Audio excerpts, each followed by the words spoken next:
Hi friends, நம்ம பார்க்க போகிற திரைப்படம் இந்த க்ரோ இயக்குனது பார்த்திங்கன்னா ரூபன் சாண்ட்ரஸ். எழுத்தாளர்களில் பார்த்திங்கன்னா ஜேம்ஸ் ஓபார், சாக் பெலின், வில்லியம் ஜோசப் ஷீண்டர். இது மாதிரி கமெண்ட்டில் பார்த்திங்கன்னா இது மாதிரிலாம் சொல்லாதீங்க, அப்படியே கதையை சொல்லுங்கள் அப்படின்றாங்க. ஸோ ஒரு இயக்குனர், எழுத்தாளர் அதெல்லாம் சொன்னால் தான் ஒரு இதுவாக இருக்கும். ஸோ நடித்தவங்க பார்த்திங்கன்னா முக்கியமானது மட்டும்தான் சொல்கிறது. ஸோ பில் ஸ்கார்ஸ்காட்ன்றவர் எரிக்ன்ற கேரக்டர் நடிச்சிருக்காரு. எஃப்கே கிளைகள் வந்து ஷெல்லின்ற கேரக்டர் நடிச்சிருக்காங்க. இவங்க 2 பேர் தான் முக்கியமான கேரக்டர்.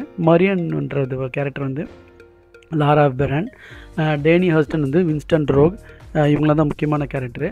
இப்போ வந்து இந்த படத்தோட கதை வந்து பார்க்கறதுக்குள்ள இந்த வீடியோ பிடிச்சிருந்தா லைக் பண்ணுங்கள், ஷேர் பண்ணுங்கள், கமெண்ட் பண்ணுங்கள். கமெண்ட்லாம் வந்து நெகட்டிவ் கமெண்ட்டாலும் பரவாயில்ல, நான் ஏற்றுக்கிறேன். பாசிட்டிவ் கமெண்ட்டும் நிறைய வருது, அதுவும் நான் ஏற்றுக்கிறேன். நான் பண்ணுற படங்கள் ரிவ்யூலாம் வந்து பார்த்திங்கன்னா தமிழில் பண்ணுவேன். இது ஒரு இன்ட்ரெஸ்ட்டில் தான் பண்ணுறது. இப்போ வாங்க வீடியோக்குள்ளே போகலாம். இப்போ எரிக் வந்து ஒரு குழப்பமான குழந்தை. அவன் வந்து ஃபஸ்ட் எடுத்தோன்னே நந்து போவான். இதுதான் படத்தோட கதை. அதில் வந்து பார்த்திங்கன்னா ஒரு குதிரை வந்து ஒன்று இறந்து போகிற மாதிரி இருக்கும். இது எல்லாமே நெகட்டிவ் வைப்பில் வந்த படம் ஃப்ரெண்ட் இது.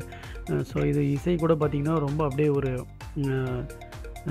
எத்துலாம் இல்லாமல் ஒரு மாதிரி நெகட்டிவ் வைப்பே கொடுத்தது இந்த படம். ஆனால் வந்து பார்த்திங்கன்னா ஒரு நல்ல வைப்பை கொடுத்தது. இது ஒரு நல்ல கதை, ஆனால் இது ஒரு நெகட்டிவ் வைப்பில் போச்சு. ஸோ எரிக் வந்து ஒரு தப்பான ஒரு மைண்டு செட்டப்போடு இருக்கிற ஒரு சின்ன குழந்தை.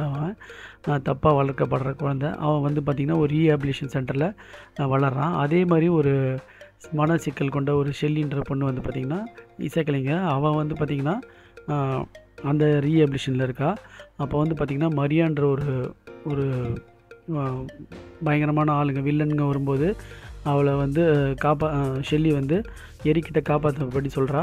அப்போ அவங்க 2 பேரும் தப்பிச்சு அவங்க ஜாலியாக இருக்காங்க, உடலுறவுலாம் கொள்கிறாங்க.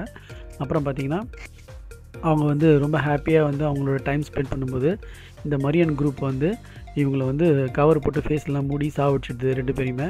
அப்போ சாவடிச்சு 2 பேர் தண்ணியில் தூக்கி போடும்போது இந்த எரிக் வந்து தப்பிச்சிடுறான், உயிரோடு வந்துடுறான். அப்போ வந்து குரோனோஸ்ன்ற அவன் உயிரோடு வந்து குரோனோஸ்ன்ற ஆள்கிட்ட ஆவிகளை மறுவாழ்வு பண்ண வைக்கிற அந்த ஆள் வந்து இவனுக்கு சில பவர்ஸ்லாம் கொடுத்து மறுபடியும் வந்து இந்த ஷெல்லியை உயிர்ப்பிக்கிறதுக்கு முடியுமா முடியாதுன்றது தான் படத்தோட கதை. அப்போ வந்து இவன் வந்து அந்த ஷெல்லியை சாவடிச்சவங்கள இவன் பழி வாங்குறான். கடைசியில் வந்து ஷெல்லி வந்து உயிரோடு வராளா இல்லையன்றது தான் கிளைமேக்ஸ். ரொம்ப டச்சிங்காக இருந்தது. அவள் உயிரோடு வராமல் அவளோட நினைவுகள் மட்டும் இவருக்கு கிடைக்குதா, இல்லை உயிரோடு வராளான்றது தான் படத்தோட கிளைமேக்ஸு. ஸோ இந்த படம் வந்து கிளைமேக்ஸ்லாம் நல்லா இருந்துச்சு, ஆனால் ரொம்ப பொறுமையாக பார்க்கணும். கடைசி ஃபைட்லாம் வந்து ரொம்ப பிளட் அண்ட் கோராக இருந்தது. ஒரு சப்வே ஃபைட் ஒன்று, ஒரு கார் சேசிங் வரும், அதெல்லாம் ரொம்ப சூப்பராக இருந்தது. ஆனால் படம் வந்து ஒரு நெகட்டிவ் வைப் தான் இது கொடுத்துச்சு, ஏன்னு தெரில. ஸோ இந்த படம் வந்து நீங்களும் பார்க்குறவங்க பார்த்து என்ஜாய் பண்ணுங்கள். Thanks friends.